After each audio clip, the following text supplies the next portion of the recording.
In this episode of the FXTM educational series, we're going to be taking a look at fundamental analysis in the Forex, which can be a challenging topic, partially because oftentimes the way in which the fundamental factors are affecting an exchange rate or a trend are more about which direction investors think that the fundamentals are going to change in the future or in the near future versus what they actually are right now.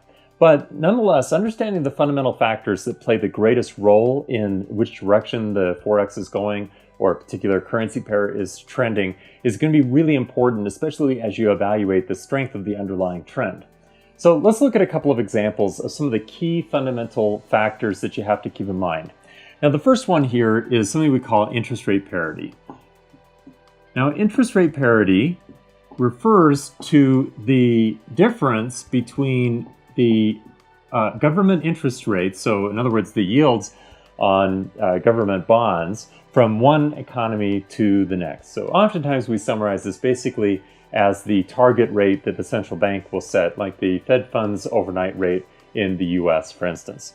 Now, if all else is equal, we would assume that the currency that is represented by the higher interest rate is going to appreciate in value against currencies with a lower interest rate until they reach a point of parity. Now, that is not always going to be true, but what it will do is it will help us to understand why there may be an emerging bias one direction or the other. So take, for example, from about 2012 through 2015, the target interest rate, or that key interest rate in the UK, was about 0.5%. Now, at the same time, the same interest rate, or that benchmark interest rate in Japan, was 0.1%. So let's take a look at a chart that represents this particular currency pair, the pound versus the yen, over that period of time. Now, as you can see, the pound to the yen, it did certainly trend in favor of the pound. There were likely many factors that were driving this at the time, but one of them was this interest rate differential. And this is something that has reoccurred at time after time. So this interest rate differential is one of the things that carry traders take advantage of in the foreign exchange, where they will essentially borrow at the cheaper rate with the cheaper currency. So in this case, for instance, they may borrow the yen and they will then subsequently buy the pound or pound denominated assets as a way to profit from that interest rate differential. Now, there is a little bit of a trick here in that we were talking about interest rates, but that's not necessarily addressing the real rate. So, for example, we always have to think about an interest rate, the real rate, as a function of what the nominal rate is, so what the yield actually is, minus inflation. So it is possible for an economy to have a very high target rate or key benchmark rate. Take Russia, for example. Through 2014, the key benchmark rate was about 11%, but inflation during that same period of time would actually exceed 11% from time to time. So it was also very high. Well, if we take their benchmark rate and we subtract that inflation rate, then we get the real interest rate, and it kind of cancels that out. So it doesn't give them a significant interest rate advantage as far as explaining why the ruble should have been appreciating in value through 2014 and 2015. In fact, if we look at the real rate that's accounting for that inflation issue, well, that's going to do a lot to actually explain why the ruble had lost so much value against the dollar over that period of time, where investors were anticipating that the Federal Reserve was in fact going to start raising rates in the future. So if the real rate in both cases was actually quite a differential with an advantage, if you will, to the dollar, then it would explain a lot why the ruble fell so much over those 2 years. Now, the next two factors I think are somewhat related in the way that they modify the forces of supply and demand for a particular currency. So number one would just be growth in general. So, and if you think about it, economic growth, increasing demand for a particular currency should make sense.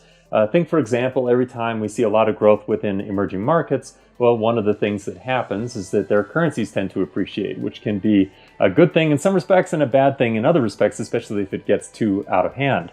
So we see that as growth, increasing the potential demand for a currency and therefore increasing its value relative to a currency that is connected to an economy that is not growing or even contracting potentially.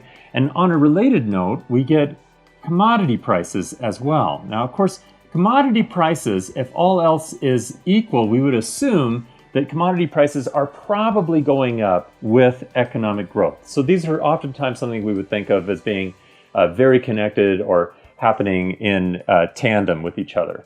And commodity growth, now this is something that really affects the value of currencies that are associated with economies that are large commodity exporters.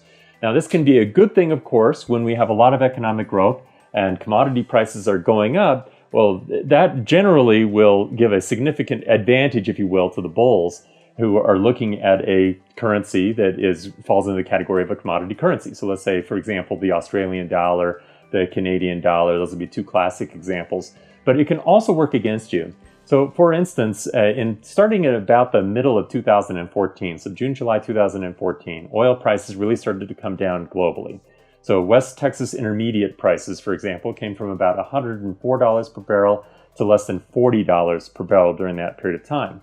So we would expect, again, if everything else is held equal, that probably indicates that economic growth is slowing down a little bit globally, and that commodity currencies, especially those who are very sensitive to the price of oil, should be devaluing against other currencies. So let's take a look at a good example here of the Canadian dollar. Now, as you can see, during that same period of time that I mentioned, the Canadian dollar dropped from about 1.05953, so shown here on my chart, to about 1.34562. Now, that's about September 29th, 2015 that it bottomed out. So this was essentially a loss of about 2,900 pips. I'm doing a little rounding here. Or in other words, it became 27% weaker against the dollar. So that is a significant decline. And it wasn't just the Canadian dollar during that period of time. The declining price of oil and commodity prices had a very similar impact on the Australian dollar, the Swedish krone, the South African rand, the ruble, the Mexican peso, and the Brazilian real. So this is not just isolated to Canada, but because the Canadian dollar is one of the majors, I think it's a good example for us to see this in an exchange rate where we would expect that the impact would be fairly large. Now, we've spent a lot more time talking about some specific ideas around trading commodity prices in another video here in the series. Now, just like stock investors are very interested in the quarterly profit reports that are released by public companies, Forex investors were all very interested in economic reports that are released within the economies that we're trading. Now, some of these are more important than others, but generally there's an underlying theme here that we can understand. Well, what's the impact of that news going to be on a particular currency? So, for example, we can generally assume that most of the time, higher numbers in these economic factors or these economic reports is probably going to contribute to a higher value in that currency that we're trading. So if, for example, GDP goes up, then we would normally assume that that's probably going to increase the value of the currency because that means that growth is increasing. It could also indicate that a rate increase is on the horizon and so forth. So we would generally assume that changes in GDP are going to be positively correlated with the value of a particular currency. The same thing goes for labor, in that if more jobs are being added to an economy, well, that does tend to drive inflation, which in turn tends to drive interest rates, which then in turn, according to interest rate parity, will have provide some underlying support or a positive impact on the value of that currency. Now, interest rates also, we generally assume that for very similar reasons that interest rates are going to have a positive correlation. So in other words, if an economy is threatening to raise rates, all else being equal, again, we'll probably assume that their currency will appreciate in value as well. Manufacturing activity tends to also have a very positive correlation with your currency's value. And if you think about it, that should make sense, because if you're manufacturing a lot, then it probably means your exports are going to go up. That means that the products that you're manufacturing are going to have to be purchased in your domestic currency. So foreign currency is going to have to be exchanged for that as to facilitate those exports. So it drives the value of your currency higher. Now, commodity prices can be a little mixed. If you're a commodity exporting economy, then we would expect that the relationship with commodity prices should be positively correlated with your currency's value. However, If you're a commodity importer, then this could actually have a negative impact. So it could have a negative correlation with your currency. So take, for example, the difference that we will oftentimes observe between the way that the Canadian dollar responds to higher oil prices versus the Japanese yen, how that may be sensitive to higher oil prices because they're a net commodity importer. Now, finally, inflation can be a little bit more challenging. All else being equal, if you have inflation, it's very common that you also have economic growth. And if economic growth is greater than inflation, and if interest rates are going up as well, then we would normally expect that that's probably going to have a positive level of correlation with the value of your currency. But that's a lot of qualifiers there. That's not always going to be true. So sometimes we get an inflation report where inflation is going up and growth is not within that economy. That tends to have a very negative impact on a currency. And in fact, smaller economies, that can have a significant destabilizing effect on their currency's value that becomes a problem. So in most cases, we would generally assume that these economic factors, and this is not fully comprehensive, but these are the major factors that I would suggest are the reports that we want to watch on a monthly basis. We would normally expect that they have generally a positive correlation with the currency rate that we're watching. However, there are exceptions to that. We just have to think through that as to, in the case of commodity prices, are they a commodity importer or exporter? And in the case of inflation, is that inflation occurring with increases in interest rates and growth or without? Now, the last two fundamental factors that we're going to talk about are important, but they're very difficult, if not virtually impossible for us to be able to predict. But we need to think about how do they affect currencies and currency values so we can understand the impact that they might have on the stability and the strength of the underlying trend of the currency pair that you're trading.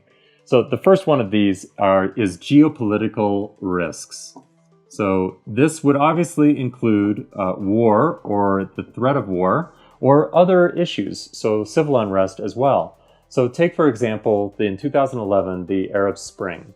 Now, at the time, this has a negative impact not only on domestic currencies, where the unrest or the threat of war, in some cases, where that is happening, but it also tends to have a bit of a dampening effect on a lot of other currencies as well. Now, some currencies will act as a safe haven against those kinds of risks. Now, this is not always going to be true, but traditionally, the major reserve currencies and the Swiss franc tend to actually benefit in times where we're experiencing geopolitical risks. So as I mentioned with the Arab Spring in 2011, if we look at the euro to the Swiss franc, it actually fell from a level of about 1.3 francs to the euro to almost parity before the Swiss National Bank had to actually step in and peg the value of the franc to the euro at the time, which was quite extraordinary. The other fundamental factor that we have to keep our eye on is, of course, financial crises. So we had one of these in 2008, for example, and the response that you get in the Forex may be somewhat counterintuitive, actually.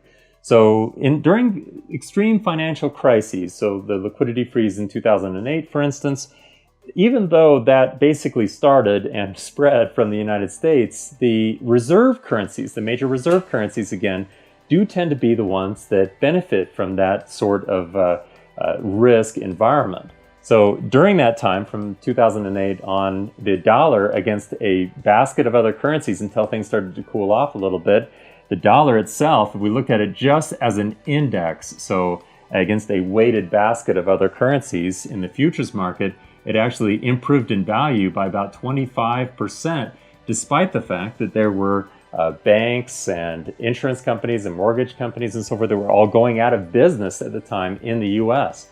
But because that crisis was spreading around the world, investors were flocking to the safe haven reserve currencies. So in conditions like this, what we need to understand is not whether or not we can predict something like this, but rather, can we understand it when it's happening so that we can try to adapt or change to accommodate the effect that it will have in our portfolio.